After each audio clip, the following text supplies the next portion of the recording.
Hello, beautiful soul. I am bringing you a fortnightly reading that's going to take us into a brand new decade. And there's so many fabulous astrological shenanigans occurring. But first, let me say this. It's Christmas.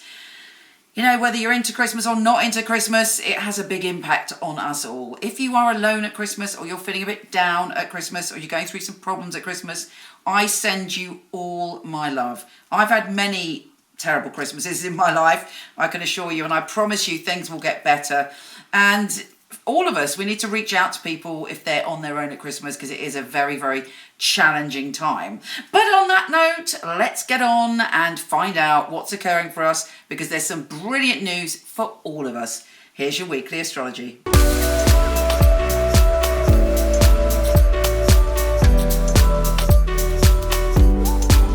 Aquarius!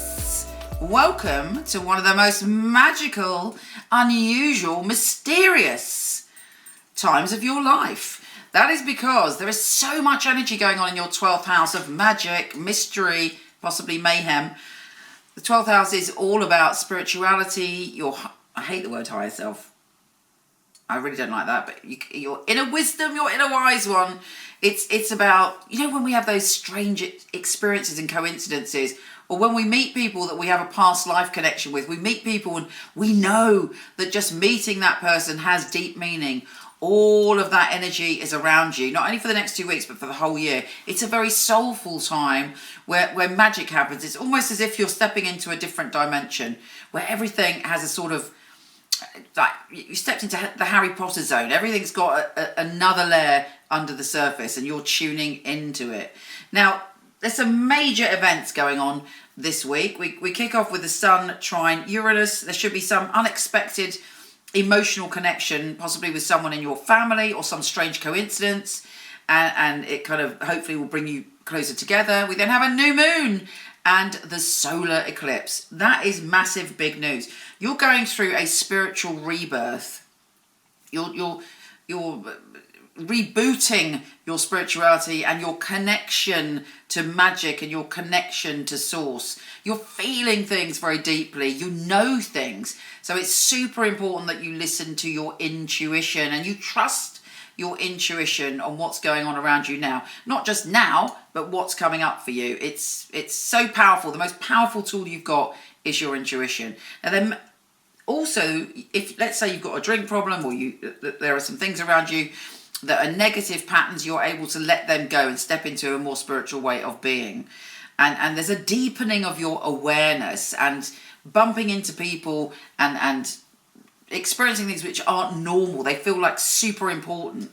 So pay attention to that. And think about what you want to let go of. You can let go of an awful load of karmic baggage with that eclipse. You know, repeat patterns that you've had that seem to be like, if you've always had, like, I don't know, if you've always had a problem with money around and around, or you've had problems in relationships, you could say to the universe, I release this with the new moon, and do something to honour that release. Say, I let go of this karma, I let go of this pattern.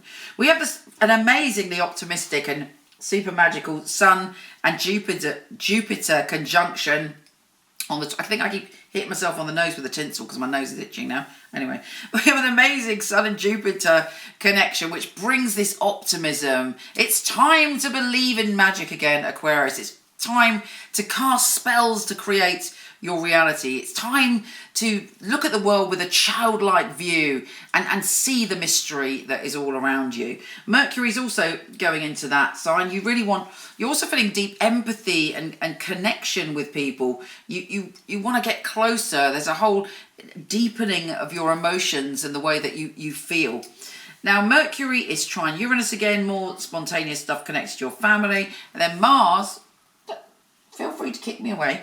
Mars is going into your social zone. There should be a hell of a lot of socialising in January, and you're bounding around, putting a lot of energy into your collaborations, putting a lot of energy into finding the right people that you need to find to do what you've got to do. You've got the energy to really put yourself out there and transform the way things are when it comes to whatever you put on the web, whatever you're creating. If you want to write or publish, you've got the strength and energy to do that. Take care, gorgeous, and I'll speak to you soon. If you want to check out your written monthly, weekly, yearly astrology, pop over to my website, micheleknight.com. I'm not doing readings at the moment, but I do have a company of some of the best psychics and astrologers in the world. I've had the company for 20 years. I handpick them and they are fabulous. So I'm going to start to show you, starting now, their little videos on here. My name is Alesso and I'm a Michele Knight reader. I feel on the phone there's a lot more authenticity when it comes to the reading, because obviously you can't see how the person looks, you can't pick up any cues, and it's a lot more intimate. When someone returns and they do validate the information that you gave them previously, it's reassuring and it inspires you to continue with what you're doing. Sometimes I even shock myself, things that I come up with, and I think, how did I get that? I love it so much sometimes that I go into my day job and I'm like, it's the one true passion. Everyone's got that one thing. I love to read for people. Always I'm thankful to the people that come to me, because these are people who are trusting me and they are building a relationship with me, and they're taking that advice, they're taking that guidance, and they're coming back again to let me know that that was right. And for me, that's why I'm here. And if that wasn't the case, I just wouldn't be doing it at all.